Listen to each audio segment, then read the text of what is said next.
안녕하세요. 안녕하세요. 드라이브. 네, 드라이브 테크스타 주간 브리핑 11월 어느덧 2017년 11월 마지막. 진짜 눈 두 번 끔뻑했더니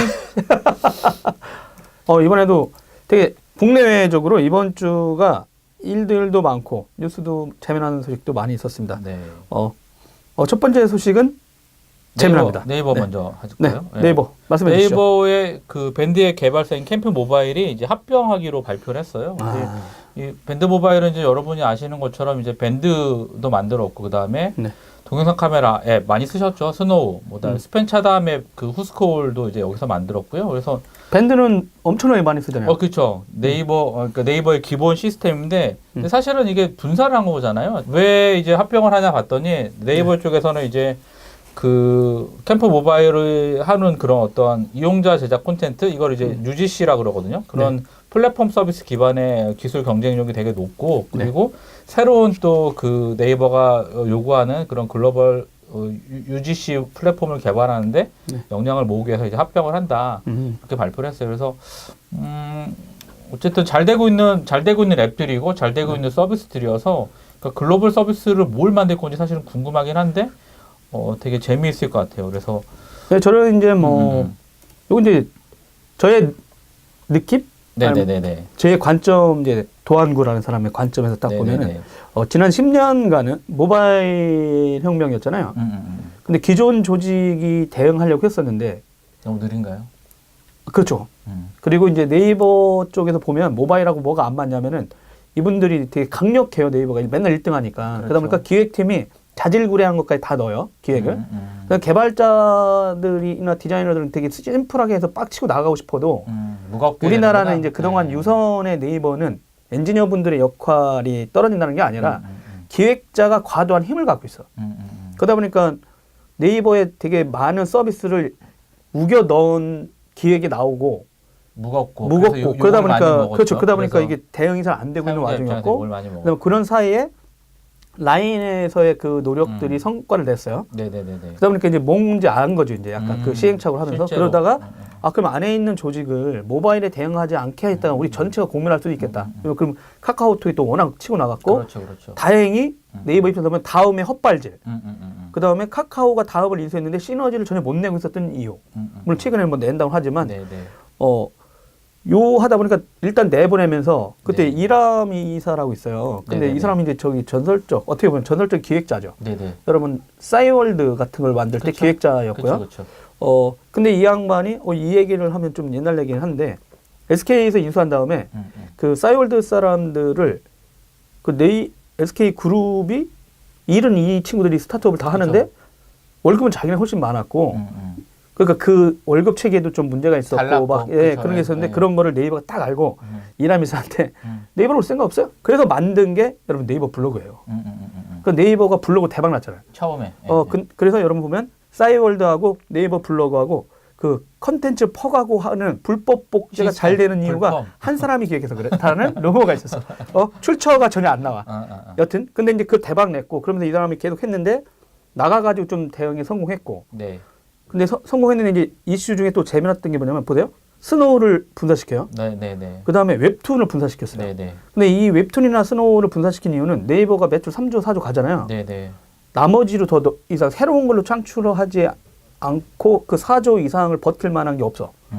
그러다 보니까 내가 볼 때는 그 사람들이 그 역할에서 분사도 시키고 또 하나는 성장하기 위해 새로운 시대에 우리가 적응을 했는데 그 엔지니어들이나 기획자가 떠나갈 수도 있잖아요. 왜냐하면 기존 주주들이라든가 경영진만 있는데 근데 그 사람들을 독립시켜서 네가 대표해.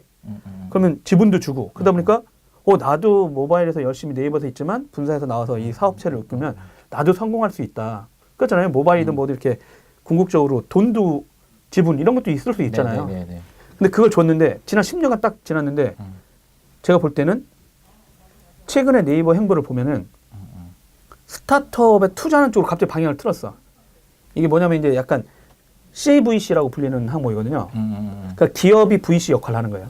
그렇죠. 코퍼레이션 VC라고 해가지고 이게 실제는 그 미국 테크 기업이라든가 유럽 테크 기업에서는 상당히 오래된 행보예요. 많이 하는 방법이죠.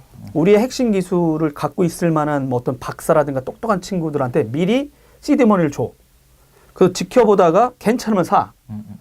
아니면 계속 밀어주거나 그 회사 그렇죠, 키워가지고. 네. 근데 예전에는 VC 전문 금융에 있는 사람들만 투자했는데 네. 이 기업들이 이제 어느새 안 거예요. 이 기술 혁신을 우리가 다 갈 수 없다. 그렇죠. 그러다 보면은 돈만 대주고 일단 네네 네. 그런 생태계를 차라리 네. 씨앗을 뿌리고. 근데 지금 최근의 행보를 보십시오.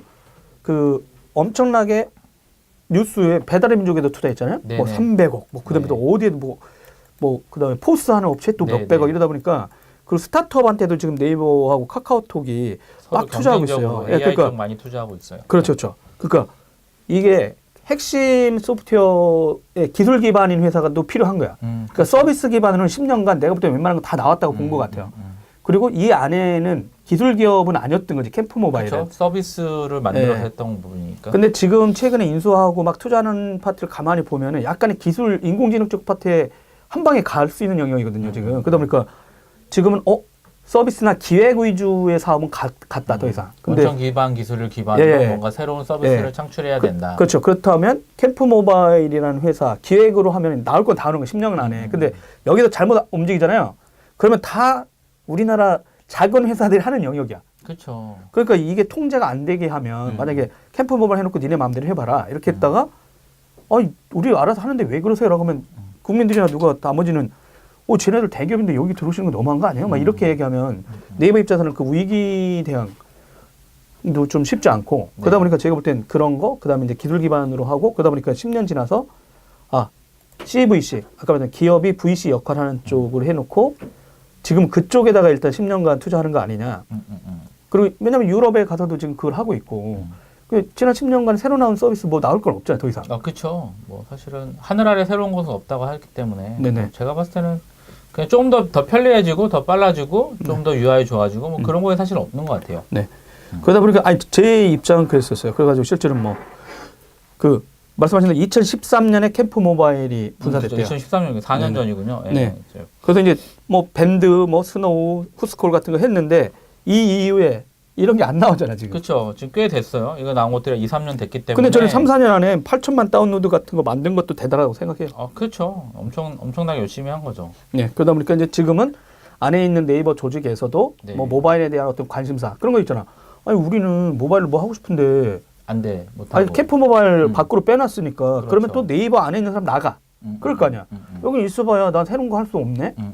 그 네이버라는 회사는 되게 좋은데 그렇죠. 나가야 돼. 그러다 보니까 그럼 모바일 나갔던 애들 한번 다시 들어와봐라 할 수 있고 네이버에 기술이 필요한 파트는 계속 투자를 하고 그럼 그 기술을 인프라에 깔아주면 네. 지금 네이버가 펼쳐놓아 있는 이 서비스에 네. 인공지능을 막 집어넣어줘야 되거든요. 그러니까 모바일을 이해하면서 인공지능 백단에 있는 기술도 하면서 뭐 하려면 안에도 모바일 하는 사람이 있어야 되잖아. 근데 약간 그걸 분리시켰다가 지금은 다시 앞단은 합치고 뒷단은 기술 쪽에 투자하고 이러려고 이렇게 하는 게 아닐까 하는 게 제 이게 추측이에요. 지금 AI 모바일이잖아요. 어떻게 보면 AI 플러스 모바일인데 네네. 이게 사실은 뭐 MS도 하고 있고 구글도 하고 있는 거라서 저희가 봤을 때는 국내에서는 잘 되겠지만 글로벌 서비스에서 경쟁력이 있을지는 좀 지켜봐야 될 것 같아요. 네. 어쨌든 응원을 하겠습니다. 네. 자, 화이팅. 두 번째 뉴스인데 그쵸. 제가 모처럼 네, 구글 갔다 오셨어요. 간담회 갔다 왔어요. 네, 말씀하시죠. 네, 간담회 갔는데 그게 이제 구글 아테지어 기자간담회가 있었어요. 네. Made with AI. 이거 행아웃을 했죠 또. 네, 라이브 스트리밍을 했어요. 도쿄에서. 근데 일본에서 도쿄에서 하는데 중국 기자하고 인도 기자들은 초대했더라고. 한국 기자는 그냥 라이브로 한 것 같아. 근데 발표한 사람들이 다 어마무시했어. 뭐 엔지니어 분들이 들 건 아닌데 여러분 인공지능이 어떻게 가냐라고 하면 누가 나왔는지 알려줄게요. 제프딘. 구글 이분이 시니어 나오셨군요. 펠로우라고 이 양반 저기 알파고 때도 오셨어요. 맞아요. 그 양대 기억이 진영 나네. 있어. 영국 애들도 있고. 근데 네. 진짜 이제 미국 본사에서 끌고 가는 기술 시니어예요. 네, 그러니까 네. 이분이 이 양반이 이제 구글 인공지능 왜 우리가 이런 거 하냐. 그 무슨 일이 벌어지고 있냐. 구글 AI 역사 뭐 이런 내용 했고 그다음에 얘 하드웨어 내잖아요. 네네. AI 하드웨어 이삭 레이놀즈라는 사람. 그 구글 픽셀 카메라 담당이야. 네. 그 AI와 자연어 처리. 네네네. 근데 이 사람들이 얘기하다 제가 들었던 것 중에 가장 재미나게 뭐였냐면요. 네. 새로운 시대의 컴퓨팅이라고 하더라고요. 새로운 시대의 컴퓨팅. 예, 역사가. 무슨 컴퓨팅이냐 했더니 그동안은 텍스트로 하고 마우스로만 입력해 준 거잖아요. 그렇죠. 근데 컴퓨터가 이제 듣고 보고 냄새를 맡는다는 거예요, 이제. 예. 그런 시대라는 거야, 컴퓨팅이. 그러니까 너무 재밌더라고요. 그러니까 인터페이스 이슈인데. 오감 컴퓨팅이네요. 그렇죠, 그렇죠. 그러니까 컴퓨팅에 대해서 그런 어떤 센서들을 적용시켜가지고 얘네들한테 그렇게 만들고 있다는 거야, 엔지니어들이. 실제로 있잖아요. 많이 봤는데 저는 이렇게 성인용품들은 그거 좀 많이 보고 애덜트 쪽에서 상당히 많은 발전을 이뤘던. 네. 네. 아 그리고 이제 뭐 여기서 이제 또 구글 어시스턴트, 네. 네, 최고죠. 프라비아 굽타 이런 네, 예, 그 최고. 어시스턴트 네네. 뭐 이거 나왔고 그다음에 또 클라우드하고 머신러닝 자기네 쪽에서 이제 클라우드를 갖고 이제 B2B 쪽 파트들 나왔고 네. 또 일본어도 있어요, 여러분. 도쿄에서 하다 보니까 통역하는 분들 중에 한 분이 일어를 못 해가지고 그건 일어로 나가. 그 머신러닝과 의학 페리퐁이라는 분이 나왔는데 이분이 이제 그 헬스케어 쪽 스타트업 하다가 여기 들어가 있더라고. 그게 뭐냐면 그 진짜 당뇨 있잖아요. 네네네. 그 당뇨병 환자 중에 이 실명되는 무슨 인자들이 있는데, 합병증. 네, 근데 그거를 미리 검증하고 주사 맞으면 된대요. 아. 그러다 보니까 실제 인도 지역인가 어느 쪽에서 이 구글한테 연락이 왔나봐요. 같이 한번 연구해 보면 안 되겠냐? 태국이나 이런 데서. 왜냐면 좋다. 자기네 인프라가 없으니까. 그렇죠. 그러다 보니까 이분들이 또 뭐라 하냐면 이 안구 제 사진이야. 안구. 저는 한문이다. 네, 여러분 아이볼. 제 이름은 도안구입니다. 네. 그래서 이밀이 그래서 아이보래요. EYBALL. 근데 고화질의 이미지가 필요하대요. 그 사람들이 누군가가 이걸 찍어줘야 되잖아. 눈을 스캔을 하는 거군요. 그렇죠? 안구 사진을 이렇게 팍 찍어요. 그러면 그 뒤에 점에 짝짝짝짝 있고 뭐가 그래서 근데 그 사진들이 많아야 정상인지 비정상인지 판독을 하거나 예측 네, 가능하잖아. 이게 맞아요. 어떻게 되면 이렇게 놓으면 당뇨 환자 중에 이런 증상을 보이면 실명 갈 수 있다라고 하면 미리 처방해 줄 수 있거든요. 그걸 도와주는 거예요, 옆에서. 내가 처방하라는 게 아니라 이렇습니다라고 의사들한테 보여주는. 그렇죠. 네. 그러니까 그런 거. 그다음에 이제 난제를 많이 해결할 수 있을 거다 해서 이제 헬스케어 하는 곳들과 자기네 계속 하는데 자기들이 알았다. 그래서 일본의 카메라 그 센서 업체들하고 카메라 회사 있죠. 최고죠, 소니. 네. 아니 그런 회사랑도 협력하는 거예요. 오lympus 뭐. 왜냐면 그쪽에서 고화질 카메라로 이 의료 장비에서 찍었던 그 데이터들을 분석, 어떻게 클라우드에 영상 넘기고 분석. 네, 할 수 그렇죠. 있을지. 그리고 뭐 바다 표범 같은 게 있거든요. 아니 네. 뭐라고 했더라? C 카운가? 바다소. 받아서.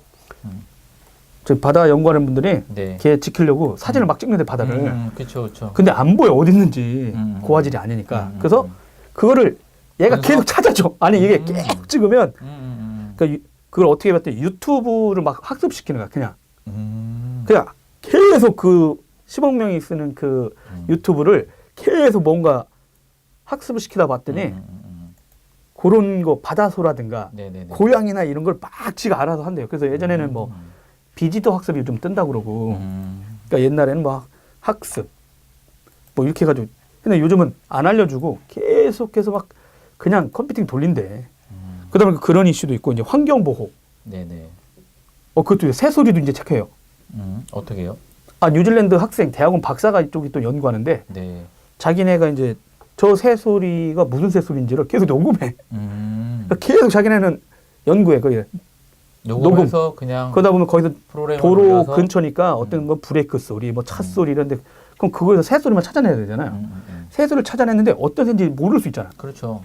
그러니까 그걸 샘플링도 가능해지는 거야. 계속 이 사람이 도와줘. 그러니까 클라우드에다가 어떻게 음성 파일을 넘기고 바로 분석해갖고. 예, 그러면 앞으로는 뭐냐면 여러분이 산에 놀러 가시다가 무슨 새소리 들리잖아요? 전 무슨 색깔? 이렇게. 네, 또 그런 그냥, 거를 네. 이제 그리고 이제 특이한 지역에만 있는 새소리 있을 거 아니야.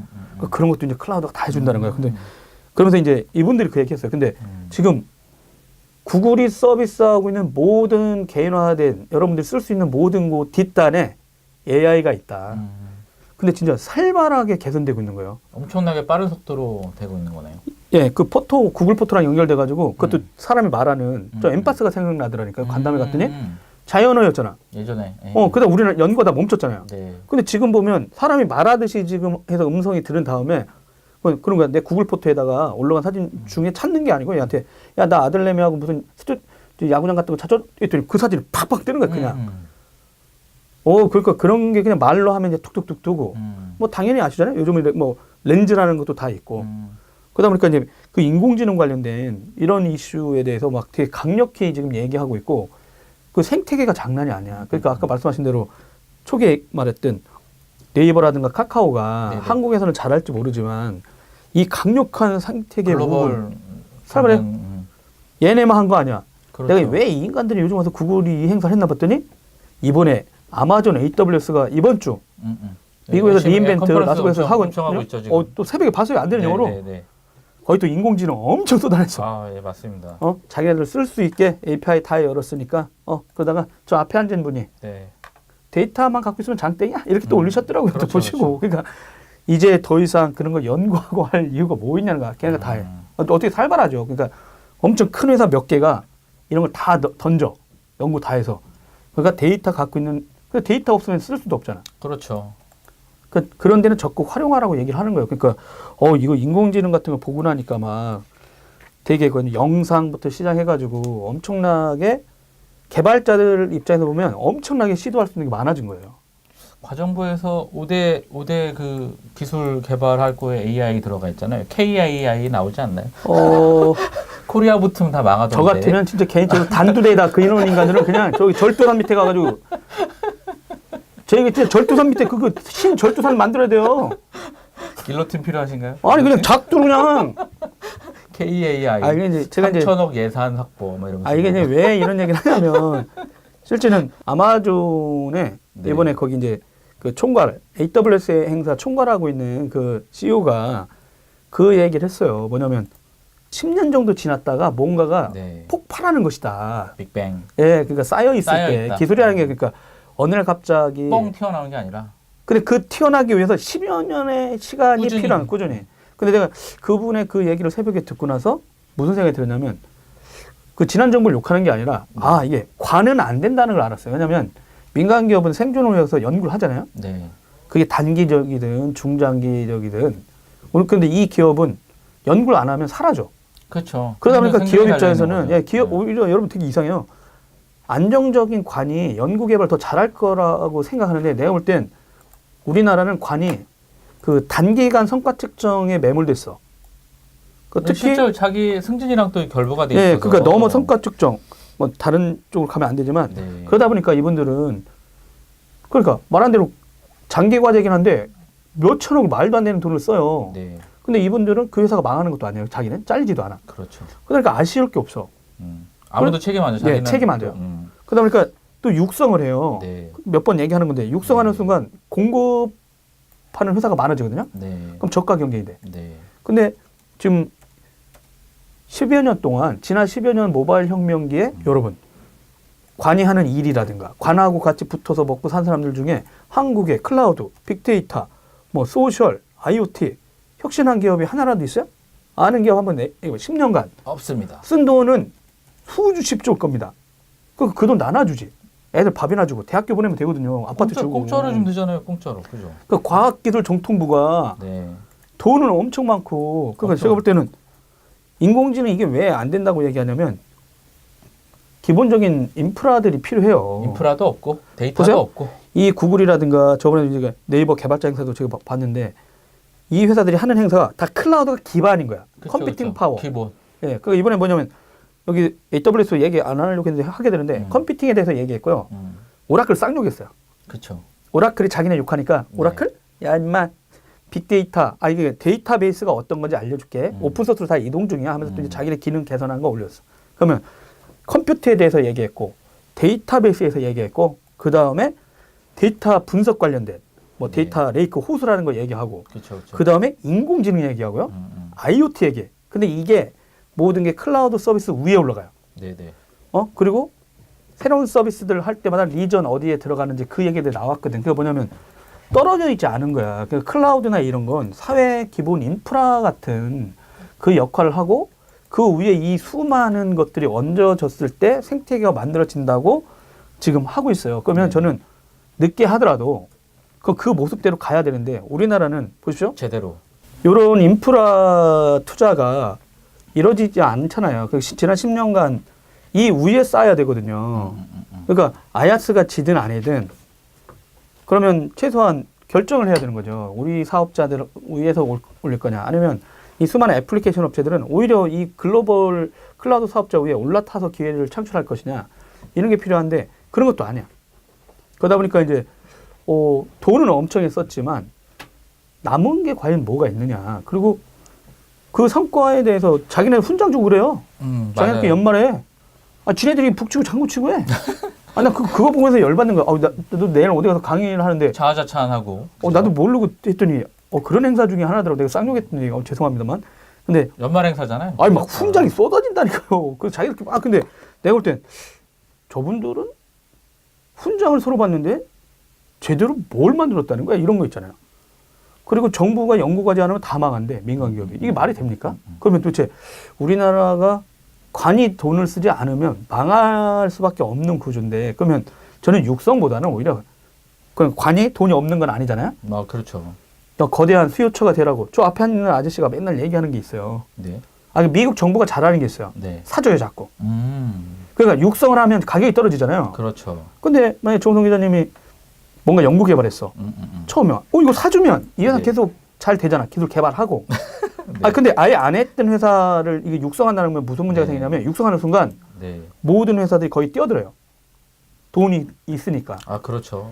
근데 산다고 하면서 당신이 만든 걸 지금 가져와봐라고 하면 달라져요. 왜냐면 2년, 3년간 연구 개발을 한 회사는 저희들이 이렇게 연구했습니다라고 하면 그걸 검증을 받으면 진짜 연구했네. 그렇죠. 그렇죠. 구현해봐. 이렇게 하면 되는데 그렇게 안 하고 맨날 페이퍼로만 보고 막 이러니까 구매를 하더라도 그게 잘 안 되거든요. 근데 네. 저는 오히려 구매 프로세스를 좀 바꿔주고 그래야 위기가 오더라도 버텨낼 수 있어요. 여러분 네. 미국이 왜 30년 지났다가 인공지능이 지금 뜨는지 아세요? 똑같아요. 거기도 나사라든가 막 이상한 말도 안 되는 연구들이 진행되긴 해. 그렇죠. 근데 거기 있는 기술들이 나중에 민간으로 나와서 꽃을 피게 만들어놔. 근데 그렇죠. 관이 약간 그런 쪽에. 역할도 해주고 있어요. 관도 그런 역할 해줘. 근데 우리나라는 그런 역할보다는 자꾸 뛰어들어가가지고 내가 자기가 플레이어가 되는 그러니까. 거죠. 플레이어가. 예, 그렇게 수용해가지고 깔아줘야 되는데. 그러면 누가 인공지능 갔어요? 그다음 암흑기가 와. 그럼 우리나라는 교수부터 시작해가지고 미안하다 한 다음에 니네들 다 그만둬라 이래야 돼. 그러다 보니까 지난 20년간 여러분이 실제 AI 연구했다고 하는데 20년간 연구한 사람 거의 없습니다. 한국에. 없죠. 이제 나오죠. 그 당시에 전공한 건 오케이. 근데 20년간 그거 연구 안 했거든요.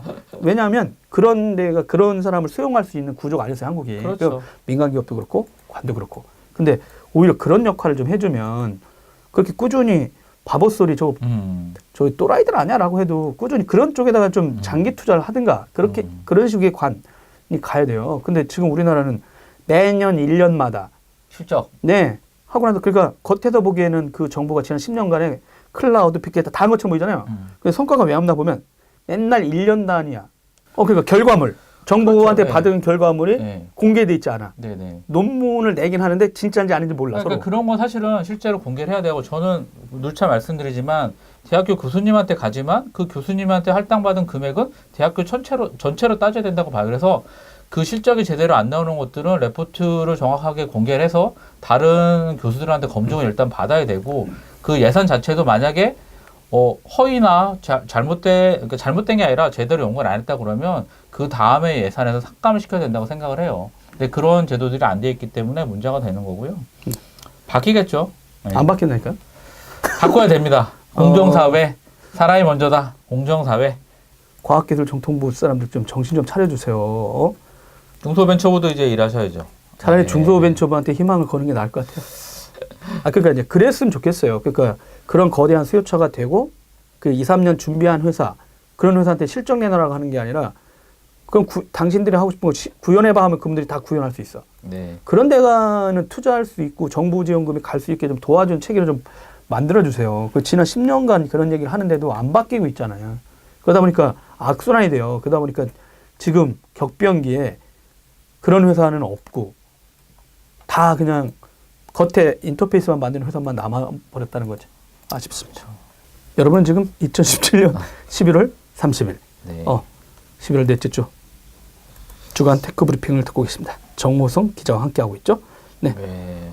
중국의 반도체 디스플레이 굴기 한국 턱밑까지 쫓아왔다. 반대 굴기. 네, 그렇죠. 뭐 저희 저번 주에도 하려고 그거 엄살 아닙니까? 잘렸어요. 아니요. 근데 뭐 저는 나쁘지 않아요. 왜냐면 양산 능력이나 이런 걸 봤을 때는 정말 되게 크거든요. 스마트폰처럼. 그래서 뭐 디스플레이 같은 경우는 뭐 삼성이 되게 잘하고 있긴 하지만 실제로 그 IHS 마켓 자료를 조금 살펴보면 제가 이미지를 안 드렸는데 좀 찾아보시면 중국 업체들의 선방에 그러니까 삼성이 8.9%고요. 그다음에 LG가 대형 디스플레이 시장? 네네 대형 디스플레이는 LG 19.3%니까 합쳐서 27점 28.2% 정도 되겠죠. 근데 이제 나머지 회사들을 보면 일본 회사 이제 샤프가 5.5%고요.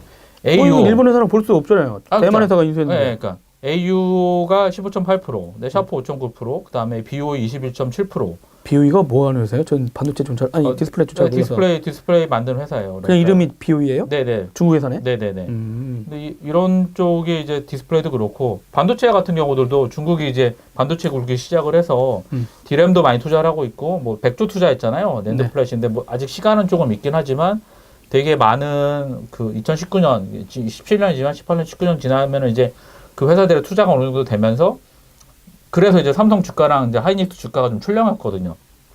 이제 발표를 하면? 그렇죠. 예. 근데 뭐 중국은 이거 발표하는 게 실제 기업이 한다기보다는 중국 정부가 뒤에서 버티고 있으니까요. 그렇죠. 예. 이게 발표한 게 아니고, 그러니까 그 리서치 센터 리서치에서 이제 그 조사해 보니까 리서치한 결과도 나왔고, 그 다음에 애널리스트들이 분석한 결과를 또 내놨어요. 그래갖고 그 레포트가 이제 삼성전자 같은 경우도 이제 매수해서 중립으로 내려왔기 때문에 좀 주가가 출렁인 것도 있고 이런 경쟁 상황들 때문에. 근데 맨날 위기야. 맨날 얘기죠. 근데 사실은 우리나라는 위기 과도한 거 아닙니까? 그렇죠. 삼성전자 뭐 위기 이러는데 내보내 전 세계 1등이에요 올해 반도체. 근데 그렇죠, 내가 그렇죠. 그 댓글 달았잖아. 네. 야, 내가 IT 바닥에 들어온 지 20년 됐는데 네네. 20년간 위기였다고. 네네네. 위기가 아닐 때가 그럼 위기가 아니야?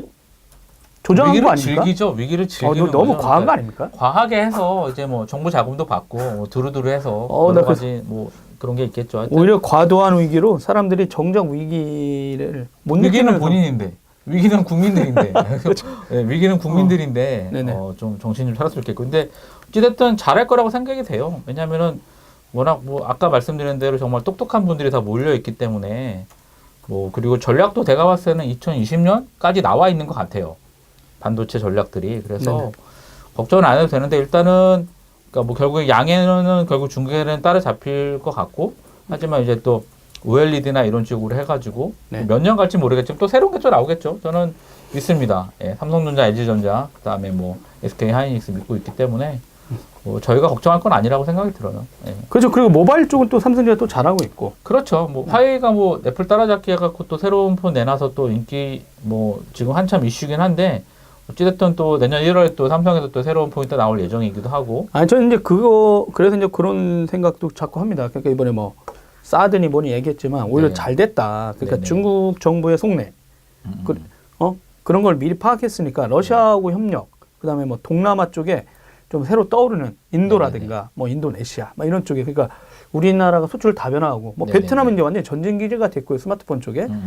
그 새로운 그러니까 중국을 완전히 대체할 수는 없지만 네. 기업들이 그런 쪽하고 협력하고 그 중국의 제조업을 노리는 아시아의 신흥 국가들이 노리고 있거든요. 왜냐하면 제조업을 해야 고용이 창출된다는 이슈가 있었죠. 그렇죠. 어느 정도는. 인구 많은 베트남이라든가 그렇죠. 인도네시아 뭐 이런 데도 인도. 심지어 인도는 거기다 공장을 짓지 않으면은 니네 거 여기서 못해 이런 얘기 그쵸. 있었고요. 그러다 보면 저는 오히려 그런 면에서는 지금 우리나라 기업들이 그런데 투자할 수 있는 여력은 있으니까 네. 오히려 중국은 이 반도체라든가 이런 이슈에서 되게 강력하게 들어온 게 사실이고 얼마 전에 ARM 심포지엄에서 했거든요. 네네네. 손정희 회장이 낚아챈 그 반도체 모바일 쪽 파트의 설계 회사 관계자를 살짝 만나봤어요. 늦게.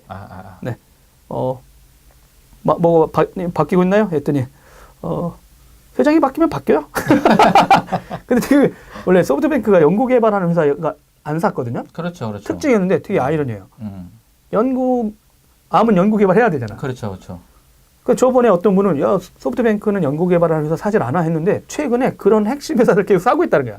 로봇이라든가 이러면서 그것도 되게 특화된 거잖아요.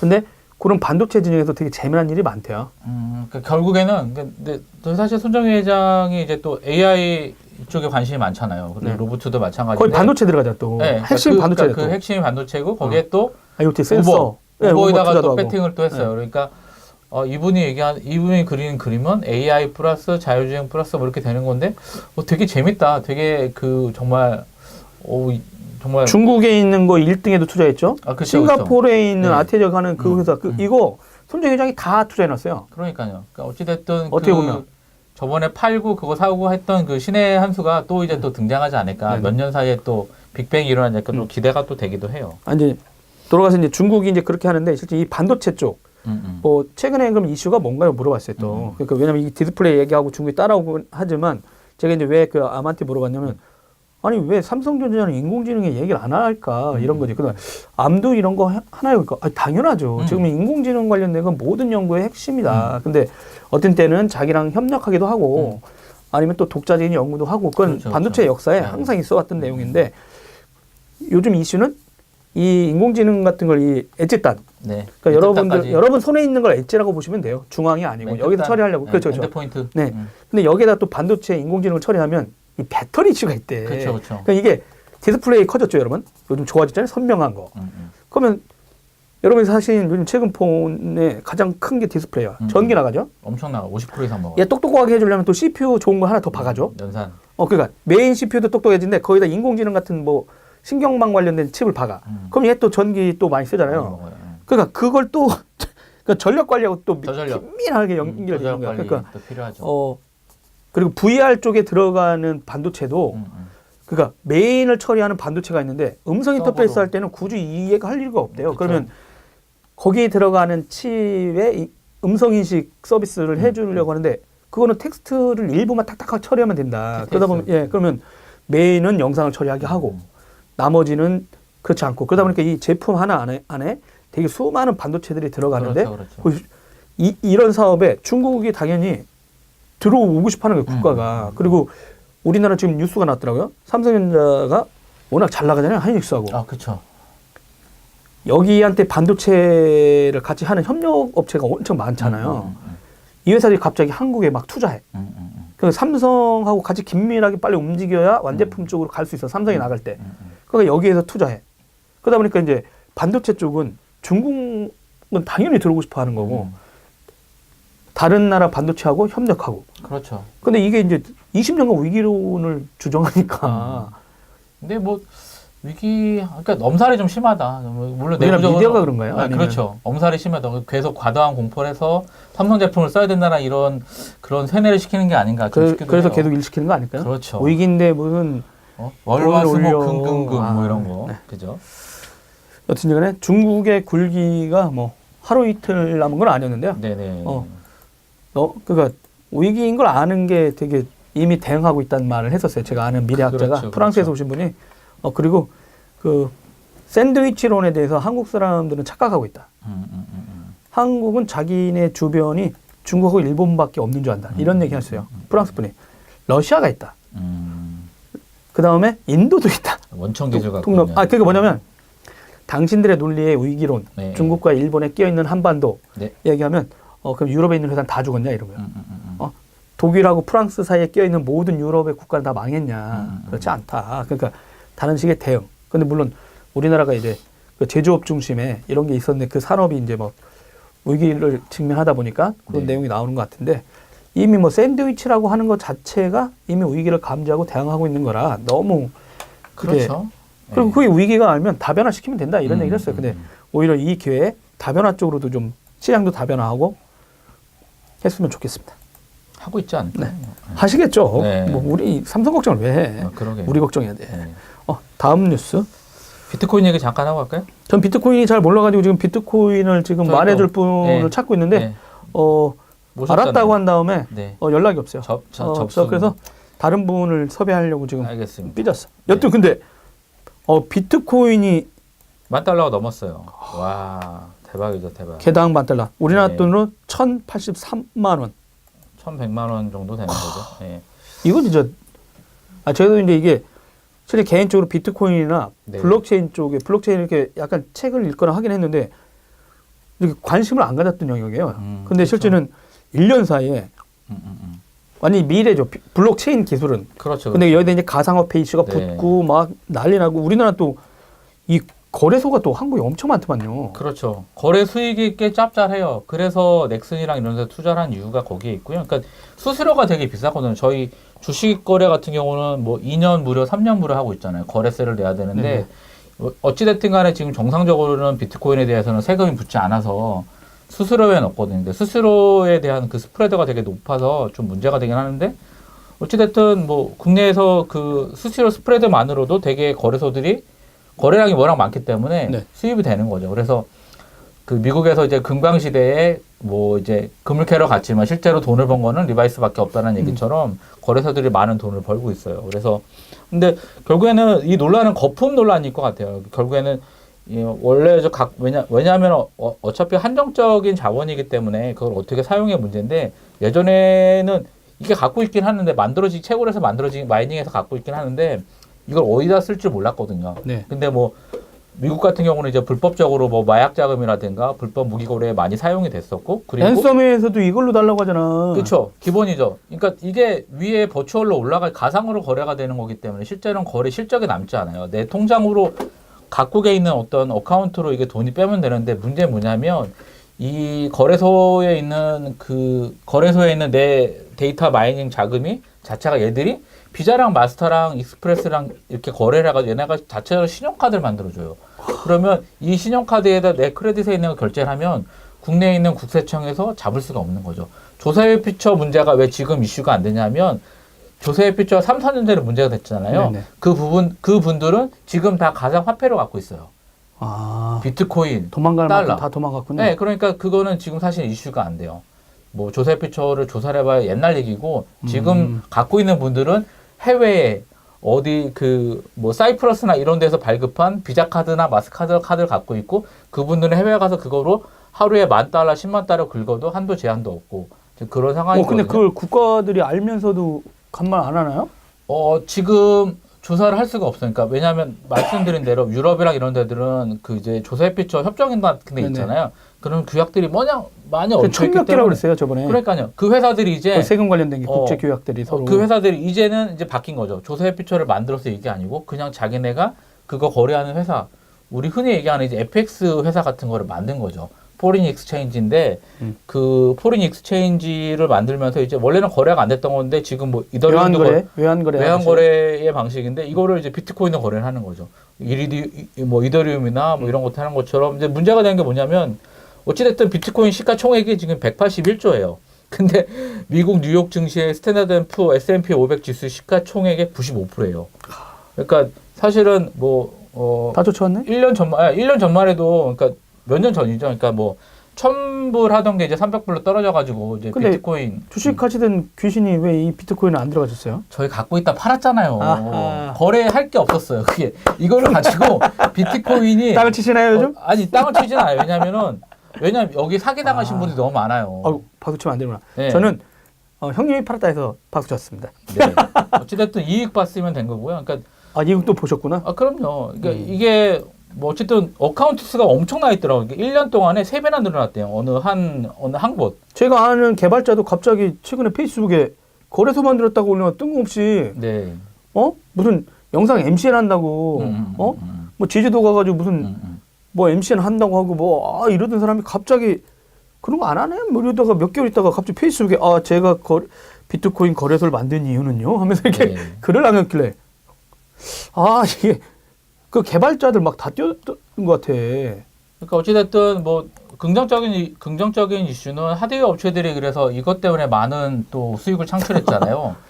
그렇죠. 그래픽카드 엔비디아는 개인용 이거 채굴하고 이런 것 때문에 없어요. 네, 20배 올랐기 때문에. 근데 이제 이슈는 뭐냐면 세금이 없어요. 아까 말씀드린 대로 세금이 없어요. 거래세만 있어요. 근데 자기네들이 만약 정부에서 이제 거래소에다가 별도의 니네 거래 내용 내놓고 거래 세금을 부과하겠다고 하면 이건 또 좀 다른 이슈가 또 될 거고. 지금은 거래소를 만들어도 정부가 규제할 법이 없는 건가요? 그렇죠. 예.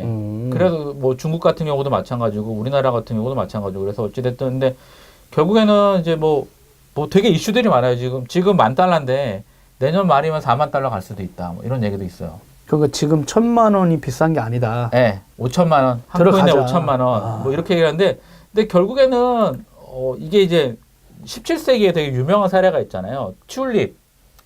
네덜란드? 네, 네덜란드 튤립 이게 정말 되게 특이하고 뭐 흙으로 검정색으로 된 거, 빨간색으로 여러 가지 튤립이 있다가 나중에 결국에 아무도 사지 않아서 그걸 폭망한 이제 그런 거 같은 이슈가 있기 때문에 계속 근데 하면 할수록 이제 정말 엄청난 투기예요. 그리고 국내 같은 경우도 지금 이 비트코인 때문에 2천억 사기 사건 같은 것도 걸려 있고 되게 많이 있기 때문에 언제 터질까 좀 궁금도 하기도 하고 정말 어디까지 갈까.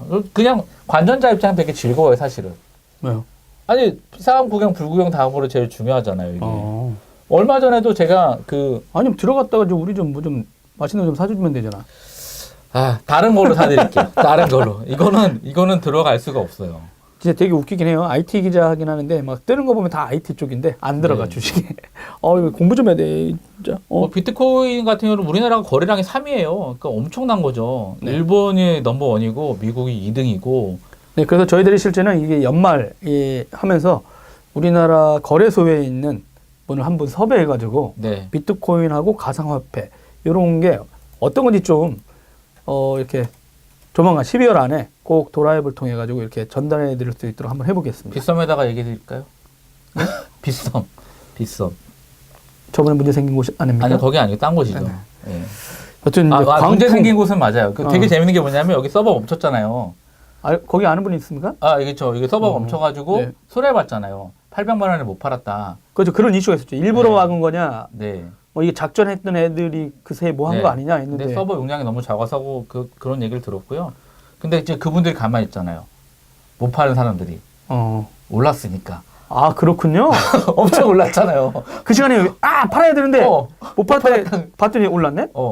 되게 신의 한 수? 그분들한테는 정말 축복인 거죠. 뭐 소송 얘기 싹 들어갔어요 지금 그래갖고 못 파신 분들이.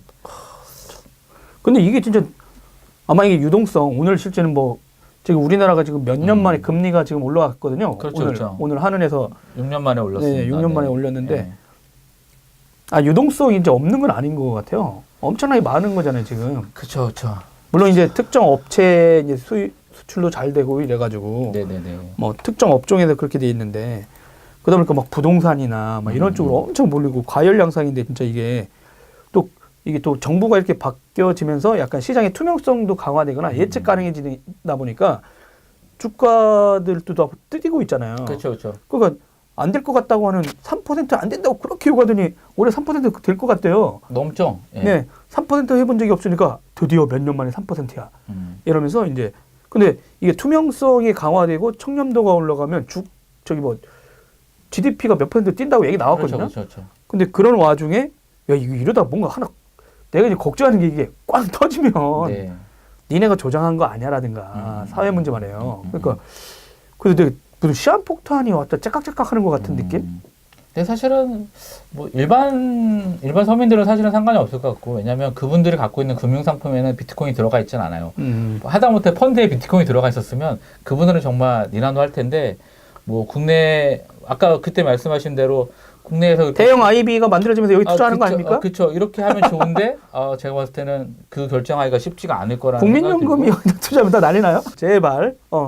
중국하고 미국하고 인도하고 막 이런 데 뜨는 회사 다 주식 투자해서 다 먹자니까. 그러면 우린 탱탱 뭐 AI가 오든 일자리가 오든 우리는 앉아서 놀 수 있는데. 그렇죠. 네. 진짜 전향적으로 좀 생각해 주세요. IT 투자 좀 잘 좀 해주세요. 좀. 애플 사라고 우리가 2년 넘게 얘기하고 구글 사라고 아마존 사라고 그렇게 얘기했는데 하나도 안 사주잖아요. 강력하게 들어가서 엄청 한 다음에 배당해 주면 되잖아. 맨날 엉뚱한 데 날리지 마시고. 삼성전자 사지 마시고요. 예, 삼성전자 사지 마시고. 하나 정도 사놓고 이렇게. 아니 삼성전자 팔고 올랐으니까. 아니야. 더 올라요? 아니 일단은 갖고는 있어야지. 1,000만 원? 네. 기본입니까? 몇 개는 이렇게 잘 나가는 사람들 다 줄 수는 없잖아요. 그렇죠. 네. 검은 머리 외국인들이 다 장악하고 있는 한국의 이 대기업의 주식시장을 그다음에 연금이 들어가서 했다가 최근에 국민연금에서 그 노조가 추천한 사람 이렇게 해가지고 그 이사회에 넣었다가 지금 난리 났어요. 그렇죠. 그 우리나라에는 되게 이례적이죠. 노조가 이렇게 밀고 있는 사람이 그 어디에 들어가니까. 근데 그 이제 정부가 바뀌니까 약간 그렇게도 하고 있는데 오히려 이제 사실 먹고 사는 이 경제 문제에 대해서 할 때도 좀 IT 기업 좀 장기잖아요. 어차피 장기 투자하고. 전향적으로. 예, 전형적으로 그래서 저희들이 왜 막 독점 이슈 아까도 공정거래 다뤘겠습니까? 그럼 저는 오히려 그런 IT 업체에 대한 어떤 전향적인 투자에 대해서 한번 생각할 필요가 있다. 그 1, 2년 하고 말 것도 아니니까 좀 장기적으로 들어가서 페이스북도 그때 우리 페이스북 사라고 그랬었잖아요. 그쵸. 대신 가고 나서 한 달 있다. 올라갔을 때 최고점이니까 떨어지고 나서 한 달간 약간 거품이 빠졌대. 그때 페이스북을 사자. 딱 했으면 뭐 우리 이제 다 30불에 사라 그랬죠, 제가. 30불. 그렇죠. 그러니까 오히려 이런 얘기를 하면서 좀 돈 있는 몰빵했으면 엄청난 분을 벌었을 저는 그렇습니다. 인공지능 시대가 오고 사람은 우리는 기초소득을 받으면서 띵가띵가 로봇 놀아야 그리고, 띵가띵가 로봇을 놀아야 그리고. 사람이 그쵸. 창의력이 생겨. 네. 그래서 하는 거야. 그런 것 좀 했으면 좋겠습니다. 근데 진짜 이 과율 영상에 대해서는 꼭 12월 안에 꼭 한번 다뤄보도록 하겠습니다. 그러게요. 페이스북은 제가 샀는데 왜 이때 안 갖고 있지 않았고 175불이네요. 지금 봤습니다. 엄청 올랐네요. 그리고 이제 마지막 뉴스 끝내야 돼. 네, 마지막 뉴스. 아이폰 인기가 서피디가 아이폰을 샀나요? 지금 갖고 있나요? 왜 자랑을 안 하시죠, 저분은? 네. 예상 밖으로 아이폰 X도 잘 팔리던데요? 12만 대 이미 팔리고 뭐. 국내에서 이제 근데 글로벌적으로 따지게 되면 네. 아이폰 7이 나왔을 때가 지금 시점에서는 한 3,500만 대 팔렸거든요. 근데 아이폰 X가 다 25일간 한 달 동안 1,500만 대밖에 안 팔렸어요. 그러니까 첫 달 판매량이 일단 절반 정도밖에 안 돼서 네. 내년 애플 실적에 좀 문제가 있지 않을까 그런 얘기를 하고 있고요. 근데 저는 진짜 한국에서 이제 제가 왜 이 아이폰 얘기를 했냐면 최근에 이 원가 얘기가 나왔잖아요. 그쵸, 근데 원가 40만 원 뭐. 내가 진짜 그 기사들이 나올 때마다 되게 웃겨요. 깝깝해요. 부품만. 아니 그 부품을 떠나가지고 물론 미국 미디어들은 미국 기업 밀어주는 거 맞습니다. 어디나 다 그래요. 우리나라 기업들 다 밀어주고 하는 거 좋아요. 근데 삼성전자 원가 얘기는 안 해. 그러니까 이게 단순 비교로 그러니까 이렇게 밀어주는 것도 적당히 좀 해야지. 그러니까 같이 가야지. 삼성 원가 기사는 아무도 안 써. 삼성 원가는 20만 원밖에 안 됐던 걸로 기억이 돼요. 그런가요? 네. 진짜가요? 190 몇 분인가 250분인가 정도. 아니 근데 부가로 따지게 되면. 그 UI UX 할 때 디자인이라든가, 여기다 서비스 넣어서 인터페이스라든가, 소프트웨어 개발 이런 거는 하나도 안 들어가고 하드웨어만 보고 원가가 얼마요라고 하고 여기들은 운영 체제 만들어내고 최적화시키고 그다음에 그거 판매 대리점 관리하고 하는 전체가 움직이는데 그런 거는 제품이 하나도 안 넣고 그래서 왜 우리나라가 자꾸 그 서비스나 소프트웨어 그 미디어들한테 내가 해주고 싶은 얘기는 가치는 인정을 안 하냐. 아니 그런 식의 기사가 조장되면 뭐가 문제냐면은 모든 가치가 하드웨어만 있다고 착각을 해요. 그러니까 뭐냐면 그리고 그런 위주에 있는 사람만이 경영진이 됐고 왜 우리나라가 지난 10년간 삼성이 아쉽게 아니면 LG전자 이번에 수장들도 집에 갔더만 진작에 가실 분들이었는데 다 말아먹고 둘이 바꿨잖아요. 근데 인하운으로 그분들이 왜 그러면 그런 논리대로 했냐? 저는 그 원가 기사가 아주 심각한 한국 사회에 잘못된 정보를 계속 주고 있다고 생각해요. 왜냐면 그 산업공학이라든가 이런 쪽에서도 그 제조업 중심으로 이 가치를 모든 걸 판단하는 거예요. 그러니까 까보고 디스플레이부터 시작해가지고 이 원가 얼마야라고 했잖아요. 근데 그것도 이제 미국의 어떤 조사기관에서 발표한 내용을 갖다 인용하면서 얘기했어요. IHS 마켓. 예, 근데 그거를 인용해서 받아서 우리가 쓴 게 아니라 우리 인용했을 뿐이야라고 피해가 하더라도 그런 기사가 계속해서 이렇게 된다는 건 뭐냐면 보세요. 머릿속에 이미 그리고 심지어 잘 나간다는 JTBC에서도 그거 나와. 그러면서 그 사람들 여러분 이거 당신이 샀던 아이폰 X 얼마인지 알아요? 그러니까 배반당한 것 같아요? 막 이런 얘기를 하더라고요. 내가 야 완전히 그러면 거기에 들어가는 소프트웨어하고 서비스에 대한 가치에 대해서는 그 미디어 자체가 일단 시각이 없어요. 그 이 폰을 만들어내는 보이지 않는 곳의 가치 그러니까 뭐냐면 소프트웨어 서비스 하드웨어가 되게 잘 결합돼서 만든 가치가 있다. 그래서 보이지 않는 가치. 그러니까 제조업의 의미가 없다는 게 아니에요. 제조의 가치를 더욱더 부각시키고 시장의 점유율을 높이는 건 서비스 소프트웨어가 당연히 결합된 이 세 개가 잘 매끄럽게 된야 이 경쟁력이 생긴다는 얘기를 꾸준히 해주고 제조업은 제조대로 역할이 있고 소프트웨어나 서비스를 만드는 사람들과 거기 종사자들은 그런 역할이 있다라고 해야 이게 제대로 된 그런 어떤 시각을 갖고 그럼 서비스를 런칭할 때는 뭐가 필요한 거야? 이렇게 되는데 모든 게 여러분 단가 여러분 애플한테 사기당해요. 뭐 원가는 뭐예요? 이거는 20년 전 그냥 70년대 제조 공장을 지을 서비스하고 소프트웨어가 없던 나라에 제조업 그런 사람들만 지금 다 경영진이 있다니까요. 삼성전자하고 어디든 다 한국이 왜 소프트웨어하고 서비스에 이렇게 제대로 대응을 못했냐면 그분들은 소프트웨어 서비스를 해본 적이 없어서 이 사업에 대한 이해가 없이 다 이루어낸 거예요. 문제가 다 이뤄냈다고 다 사장하고 하고 지금 삼성전자 반도체 70%그 역사 120년 만에 인텔을 누르고 또 1등. 그렇죠. 근데 그 가치를 부정하는 게 아닌데 그분들은 그걸 다 일어났다 보니까 소프트웨어나 서비스에서 무슨 얘기하면 전혀 다른 식의 원가 계산이 필요해요. 소프트웨어하고 서비스는. 근데 그게 이 항목에 하나도 안 들어가 있다는 거야. 지난 10년간 우리가 그렇게 당하고 왜 LG가 사라졌습니까? 펜텍이 왜 사라져요? 펜텍 사라졌죠? LG 소장 둘이 바뀌어서 이번에. 인나온 진작에 가실 분들이야. 아니 진짜 말아먹고 한국하고 미국 일부 남기고 LG전자 스마트폰 사업 거의 접었습니다. 유럽에. 흔적도 없어요, 여러분. 근데 그게 하드웨어 못 만들어서 또 맞지만 그런 소프트웨어 서비스에 대한 제대로 된 대응을 제대로 못했던 것도 있어요. 그리고 말도 안 되는 물론 하드웨어의 기회가 잘못한 것도 많지만 근데 그렇게 해서 지금 거대한 사업자 2개가 한국에서 날아갔다니까? 근데 그러려면 왜 서비스하고 소프트웨어가 계속 강하냐? 그리고 지금 보세요. 지금 미국에서 가장 강력한 힘을 가져가고 있는 아마존 뜬다고 맨날 믿어갔어. IT가. 구글이 인공지능 한다고 하고 페이스북이 하고 그 사람들이 하드웨어 회사가 아니잖아요. 네. 근데 그 사람들이 하다가 어느 순간에 하드웨어까지 같이 하죠. 하드웨어랑 같이 소프트웨어랑 계속 했을 때 여러분 그잖아. 사진 찍으셨는데 여러분이 뒷배경 날리고 이렇게 할 때 그거 다 소프트웨어로 처리되는 거예요. 그러면 여기에 들어간 앞뒷면 센서 가격, 카메라 모듈, 전면 카메라 2개, 뭐 후면 카메라 2개 이것만 해도 얼마나 하실 거예요? 그러면 그 사진을 찍었을 때 보정해주는 소프트웨어에 들어가는 개발자들은 그 논리대로 얘기하면 하나도 안 들어가 있죠. 근데 그게 그 사람들이 사진의 가치를 부각시켜주는 거는 그 소프트웨어가 다 해줘요. 인식을 해가지고 이 카메라 앞에서 피사체가 얼마나 가까이 있느냐. 아 그럼 얘가 앞에 있는 거구나. 그러다가 정호성 기자의 요 몸체 계속 바뀌잖아요. 저도 배가 계속 나와. 임산부보다 더 많아. 이게 도안국의 배가 맞나? 근데 이렇게 내가 찍은 사진을 계속 보면 제 배가 맞구나. 허리가 40을 향해 가는구나. 막 이런 얘기. 그러다 보면 제가 앞에 찍었어도 제 모양을 전체를 내비두고 피사체를 뒤를 날리는 거예요. 뒷배경을. 근데 그런 거는 누가 하냐고. 이게 그런 엔지니어하고 소프트웨어가 해야 되는데 맨날 그 기사들이 계속 강화되면요. 소프트웨어 서비스에 대한 가치는 하나도 안 준 거야. 그러면 거기 그런 거 대접 못 받는 곳에 누가 들어오냐고. 그럼 그분들은 나 구글 간다. 나 페이스북 간다. 해외로 다 가죠. 해외에서 그걸 알아주는 사람으로 가요. 가치를 인정을 해주는. 예. 좀 미디어가 진짜 이게 심각하다고 생각해. 그러면서 뭐 4차 산업혁명한다? 핵심이 그런 사람들이 같이 있었을 때 제조의 가치가 뜬다는 거예요. 그렇죠. 그러니까 난리라는 게 아니라 소프트웨어 서비스만이 중요하다는 게 아니라 하드웨어 하는 분들 옆에 소프트웨어하고 서비스하는 사람들이 이게 잘 용합되지 않으면 새로운 가치를 만들기 힘들다는 게 핵심이에요. 근데 원가가 얼만데 너 왜 그래? 아 그런 기사 좀 그만 좀 쓰고 거기에 댓글 달면서 야 이끼라 사기당했다. 이런 얘기는 좀 갑자기 내가 흥분하네. 여기 아토스님이 그랬어요. 댓글에 커피 원가의 기사 원가는 얼마인가요? 이렇게 달렸다고. 네. 죄송합니다. 제가 흥분했네요. 뭐. 웬일로 저희들이 거의 2부 할 때는 거의 들어오는 분들이 없는데 네. 오늘은 그래도 먹방 해야 되나요? 그런 건 아니고요. 네.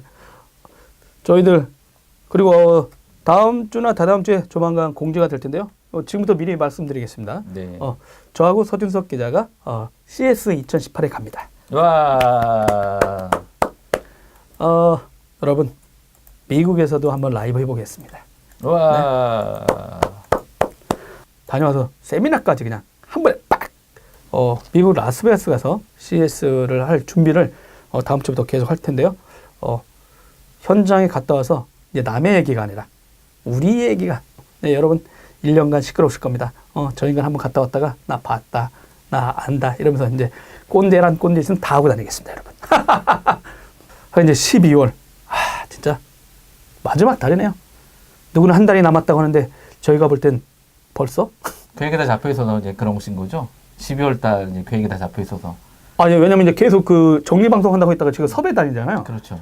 근데 하고 싶은 건 많은데 일하긴 싫어가지고 네이버는 하려고 하다 보니까 이제 강남에서 해야 돼 이제. CS가 하시면 되죠. 네, 그 준비하러. 네. 다음 주는 모바일 트렌드, 모바일 분석. 모바일 분석. 네, 모바일 분석 그 어느 분이 독일 회사, 독일 회사입니다. 독일 회사. 네. 제가 아는 회사인가요? 모르십니까? 앱리프트인가? 이번에 제가 지스타 가서 만난 독일의 행동 분석 추적. 여러분 모바일에서 폰 다운로드 받고 뭐 이렇게 하는 거 그런 거 하는 독일 회사가 있습니다. 근데 아태지역 본부래요. 그게 서울에 있어요. 네, 그쪽이 섭외가 됐어요. 아하. 그래서 원래는 평일에 하려다가 제가 그냥 목요일 하시죠. 이래가지고 다음 주 강남에서 모바일 분석하면서 만나요. 안녕.